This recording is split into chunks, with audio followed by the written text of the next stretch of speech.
morning, everyone. As a former Peace Corps volunteer myself in then Zaire, it's a great honor for me to be able to just convene this event and to have you all here and to have an incredibly distinguished panel on this very important topic at a crucial time when, as we were discussing before, Congo hasn't quite gotten the press it's often deserved or required in the last few months, with everything from the war in Lebanon this summer distracting attention to the ongoing crisis in Iraq. My name is Mike O'Hanlon. I'm going to moderate, which really means trying to get out of the way as fast as possible to give our distinguished presenters maximum time. Ambassador Swing will speak first. He's only got about 45 minutes to be with us. He was extraordinarily kind to do this. He left Congo Saturday night. He has to be in New York for UN business, which after all is his employer and has some claim on his time and needs to hear from him later this early afternoon. And so we will hear from him first. So he will essentially give a keynote address. As you all know, he is an extraordinarily distinguished diplomat who worked in the U.S. Foreign Service until his retirement in 2001, posted in 5 or 6 major African countries, spending time in Congo as well during that stretch. And upon his retirement, which lasted 2 months, as I just learned, he immediately was summoned to go work in Western Sahara by the UN to be the special representative for the Secretary General there, and he's now been working in the same kind of capacity in the Congo for 3.5 years. And so we will hear from him today. After we hear his remarks, which will last 20 or 25 minutes, you'll have time to directly ask him questions, and we'll have about 20 minutes for that Q&A, and then I'll introduce our panel consisting of Bill O'Neill, Susan Rice, and Anthony Gambino after that. So without further ado, we're greatly honored, Ambassador Swing, to have you here. Thanks. Look forward to your remarks.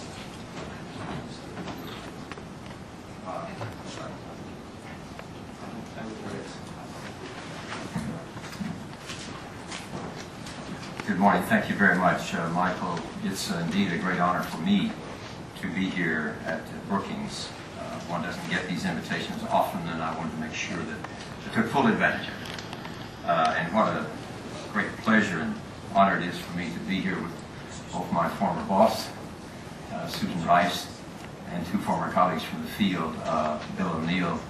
We were together in Haiti, and of course Tony Gambino. We've been together several times in former Zaire and now Congo. I guess the good news for you is that my slide program is not going to work. So you just have to hear me. I normally have some animation with it, and I apologize. Let me go right to my remarks, and then I will take questions before I have to take off. 4 years ago, the Democratic Republic of the Congo was engulfed in what some came to call Africa's First World War. A lot of these phrases and statistics have become rather banal from overuse. But it is true, 6 foreign armies and Congolese factions ravaged a country the size of Western Europe. In the most deadly conflict since the Second World War, nearly 4 million people died, 800,000 refugees were scattered over the 9 neighboring countries, and some 3 million Congolese were internally displaced, and although many of them have come back, displacements continue. State services collapsed, and in an ironic and cruel twist of history, one of Africa's potentially richest countries became one of the world's poorest. Today, the sad heritage of this silent war and the preceding years of chronic instability and corruption is still everywhere to be seen.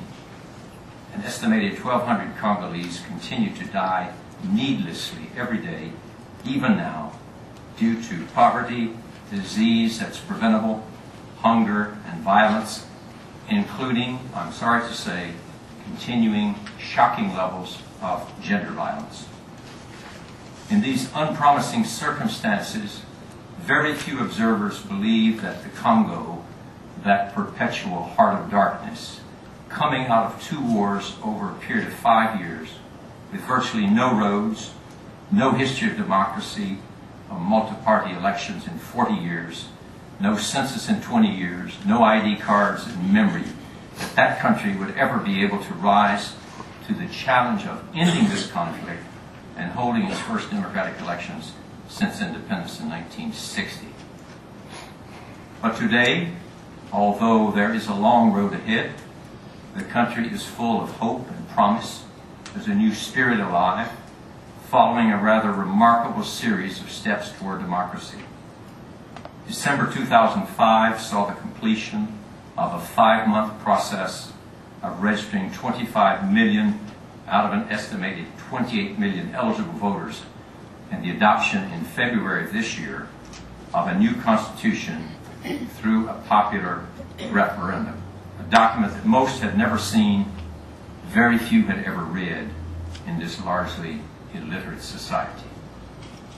In the 2-round election of July and October of this year, Congolese voters chose their leadership for the first time since independence 46 years ago, in polls held with surprisingly few security incidents and declared free and fair by all international electoral observer missions, including those in the United States, the Carter Center, Europe, South Africa, and the Southern African Development Community. The new National Assembly was inaugurated in September 2006, and the first democratically elected president in the history of independent Congo, Joseph Kabila, was sworn in an inaugural ceremony on 6 December. The provincial assemblies shortly to be put in place will in their turn elect in January the senators and the governors and deputy governors. And so the Congo now joins the majority of its 9 neighbors that have held elections over the past 3 or 4 years. The effects of the successful Congolese elections are already being felt in the Congo and throughout the Great Lakes sub-region. Only this past weekend in Nairobi, the Congo and its neighbors signed a, quote, pact for security, stability, and development in the Great Lakes region of Africa, unquote. There are about 10 protocols in that particular pact, one on non-aggression and mutual defense, another on illegal exploitation of natural resources, and others on genocide and sexual violence.